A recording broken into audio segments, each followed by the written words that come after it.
સુંદર કોને કહેવાય? સુંદર કોને કહેવાય? તમે જ નક્કી કરો. સુંદર કોને કહેવાય? ઈર્ષા ને ઉણપ ભીતર જગાડે શું એ સુંદર છે?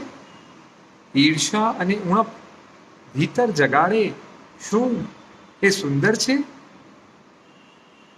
પ્રેમ, શાંતિ ને સંતોષ હૃદયમાં લઈ આવે શું એ ખરેખર સુંદર છે? પ્રેમ, શાંતિ અને સંતોષ હૃદયમાં લઈ આવે શું એ ખરેખર સુંદર છે? સુંદર કોને કહેવાય? સુંદર કોને કહેવાય? તમે જ નક્કી કરો.